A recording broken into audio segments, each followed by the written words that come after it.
I really didn't want to review these films. I mean, some aspects are good, but some aspects are awful. Simply awful. But alas, here is my review of the Star Wars prequels.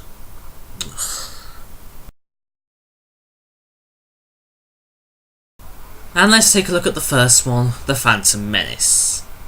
I mean, some aspects of it are okay. Liam Neeson's in it, and he does a cracking performance as Qui-Gon Jinn, or however how you pronounce it. But the film that makes this film awful is down to one element. Jar Jar Binks. God, Jar Jar Binks is simply awful. I don't know what George Lucas was thinking of, absolute thinking of, when he created that character. A pure racial stereotype of Jamaicans due to his accent. I mean, not exactly sending out a good message, is it? But we can't let Jar Jar take all the credit. We have to look at other aspects. For instance, the screenplay is terrible, and the acting is sometimes a bit naff. Some people complain about A New Hope being, or having a naff script, but I think it's amazing. And how they can avoid saying that The Phantom Menace has a naff script is a bit beyond me. But that's not to say it's all bad. There are many good aspects. I mean, the special effects are amazing. Up there with Terminator 2, 2001: Space Odyssey, or perhaps even Blade Runner. So overall, for The Phantom Menace, I feel this is easily the worst of the Star Wars films. Easily. At least in some aspects, Attack of the Clones is better, particularly shown by much less Jar Jar Binks airing time, or time when he's on screen, however way you want to say it. The script is marginally better, but I have to say there were some bits I was not expecting.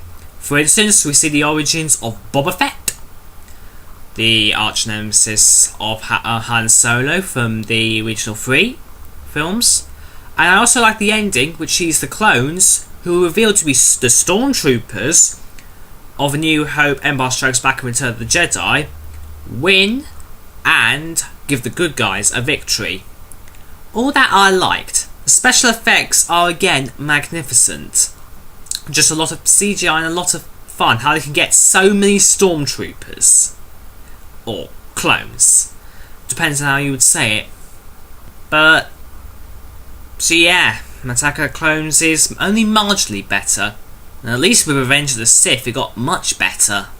And as I say, Revenge of the Sith is much better than The Phantom Menace and Attack of the Clones. It ties up loose ends, has some fantastic action sequences, and proves the turning point for the beginning of A New Hope. I mean, this film's awesome as it proves as Anakin Skywalker finally turns to the dark side. How the stormtroopers / clones turn to the dark side as well in a sense and attack the good guys. And I like how Vader's wife dies, but she just managed to give birth to 2 twins, ironically Luke and Leia. I mean, that was expected, I'll admit, but it was nice to see that. And it was nice to see Darth Vader for the first time, just mask breathing slowly, and when he finally learns his wife is dead, just that immortal scream of no. And this film benefits from 2 good points.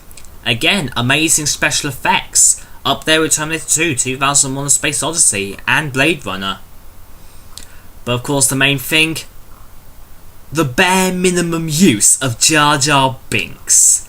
I mean, I do not know why George Lucas created that character, and I find it ironic that after the fan reaction of all negativity, he downplays Binks and has him only appearing in sparse appearances in Attack of the Clones and Revenge of the Sith. But hey, I'm not complaining. Less of Binks the better. And of course, we all know that there's a 7th episode of Star Wars coming out, being directed by J.J. Abrams, after his fantastic work involving the Star Trek reboot series. I'm actually interested to see what he has for Star Wars Episode 7.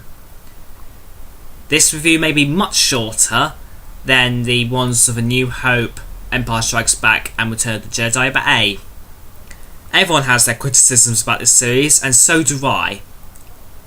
As I summed it up at the end of the original Star Wars trilogy review, I can review it up here with Jar Jar Binks is stupid. Just stupid. But hey, short review, but I think you understand why.